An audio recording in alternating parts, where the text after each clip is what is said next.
I can read minds.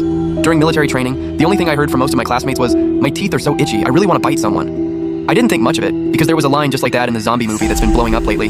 They were probably just replaying scenes from the movie in their heads. Just then, my roommate Jung Hao suddenly collapsed, yelling that his head hurt. Seeing that, the instructor rushed over. "Chen Jie, fall out, take Jung Hao to the infirmary right now."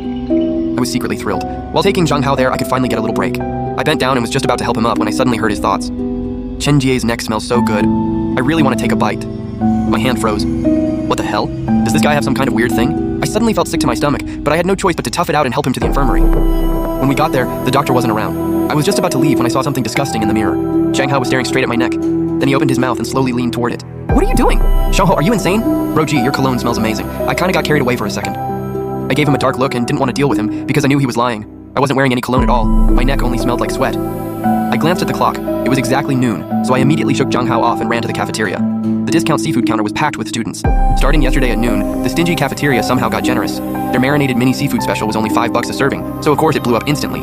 I'd originally wanted to try it too, but after hearing the cafeteria chef's thoughts, I changed my mind immediately. No idea where the manager got this cheap seafood. I've worked in this cafeteria for years, and it's the first time I've ever seen shrimp with 3 heads and crabs with 20 legs. Sure enough, cheap stuff is never good, so I only got a serving of greens for lunch. The guy at the table across from me was eating seafood. I watched him grab a red 3-headed shrimp and tear into it like a starving dog. It made my stomach turn. Oh my god, this is so good. This shrimp is amazing. My teeth are getting itchier. I really want to bite someone. My chopsticks froze and cold sweat ran down my forehead. What the hell was he thinking? He actually wanted to bite someone. I quickly finished eating and ran back to the dorm. Lying on my bed, I couldn't stop thinking about that guy's thoughts. Could he be some kind of psycho killer? But if I called the cops and got it wrong, the school's reputation would take a hit, and I might even get punished. Forget it. Better not make trouble. My mind kept racing, and before I knew it, I fell asleep. For some reason, as I slept, I started feeling a chill in my neck. Half asleep, I faintly heard a voice. "Chen Ji's neck is so pale and long. I really want to bite it clean off." I shot up from the bed and looked around in terror. My roommate Wang Ming, who had taken sick leave with a fever, was sitting on the floor staring at me in horror. "Chen Jai, what are you doing? You scared me to death." I tried to sense what he was thinking, but it was like there was nothing in his head at all. "It's fine. I just had a nightmare." "Why are you sitting on the floor? You're seriously asking me that?" "I just came out of the bathroom and was walking over here when you suddenly shot up from the bed. You scared the crap out of me." Wang Ming stood up, turned around, and left the dorm, but I clearly saw a layer of white stuff on his lips. It was the sunscreen my mom bought me. I'm the only one in the whole dorm who has it, and I only put it on my neck and face. I quickly pulled out a mirror to check. A patch of skin on my neck looked strangely bare. The sunscreen there was gone. It was the middle of a blazing hot summer, but I felt ice cold all over, like I'd fallen into a freezer. Zhang Hao and Wang Ming were probably both freaks. I couldn't stay in that dorm anymore. I was going to find my counselor right now and ask him to move me to another room. On the way, I ran into Wang Fu from the dorm next door. "What's wrong, Wang Fu? Why the long face?" "Don't even get me started. All my roommates have girlfriends now, and I'm still single, so they keep making fun of me." "What's the big deal?" "Bad removed." The counselor's office was right next to classroom 3. As I passed classroom 3, I suddenly heard a strange sound coming from inside. I moved closer and saw a guy biting into a girl's neck. The girl was struggling hard, but he clamped down and wouldn't let go. Soon, she stopped moving. My face went pale. I held my breath and my legs were so scared they nearly gave out. To keep that guy from noticing me, I tiptoed into the bathroom. This wasn't about waking anyone up anymore. Someone's life was on the line. I had to call the police. Just as I was about to hit the call button, a hand suddenly landed on my shoulder. I jumped, turned around, and saw it was my counselor. I let out a breath of relief. Our counselor's last name was Lee. He was always friendly with us, and in private, we all called him Old Lee. "Old Lee? Do you know scaring people like that can literally kill them?" "Haha, really?" Old Lee grinned, and there was still a red strip of meat stuck between his teeth. My face went white, my pupils shrank, and I shoved him away, then turned and ran for the bathroom window. "Chen Jai, are you insane? Get down from there!" I didn't look back. It was only the second floor. The fall wouldn't kill me, and even if it did, it was still better than being eaten by him. Just as I was about to jump, Old Lee grabbed me hard and yanked me back into the bathroom. We both crashed to the floor. Old Lee held his head grimacing in pain. "Chen Jai, what the hell is wrong with you? Why would you jump out a window out of nowhere?" "Mr. Lee, tell me, what did you just eat? Why is there blood in your mouth?" "I had some seafood I brought back from the cafeteria. It's still sitting on my office desk." "But what about you?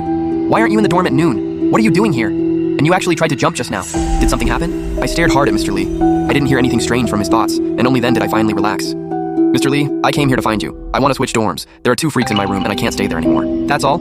You just want to switch dorms? I thought it was something serious." "No problem. I'll get it changed for you tomorrow. But don't ever be that impulsive again. Jumping off a building is no joke." I nodded, then suddenly remembered what happened in classroom 3.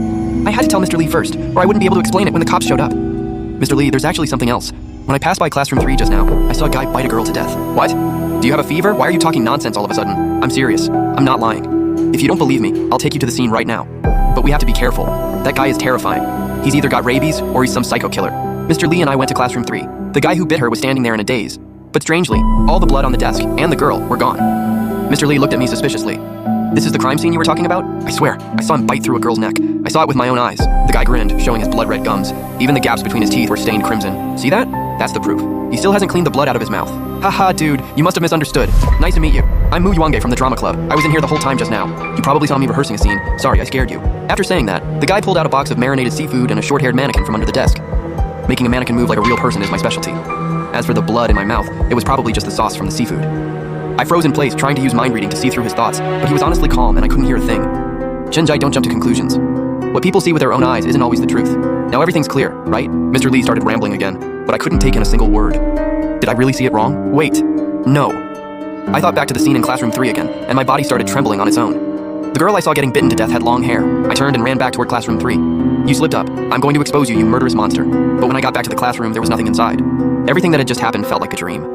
Chenjai, stop messing around. You need to get back to military training. Mr. Lee sounded a little annoyed. I was about to explain when I suddenly heard a voice hit me like a thunderbolt. It was Mr. Lee's inner voice. This dumb kid Chenji is way too impulsive, but his neck is so thin. It feels like one bite could snap it. My back was instantly soaked in cold sweat, and I stood there completely frozen. Mr. Lee just smiled at me. I swallowed hard and forced out a smile. It's fine. I'm heading to military training. Sorry, Mr. Lee, I caused you trouble. The second I said that, I turned and ran. I didn't dare stay another minute.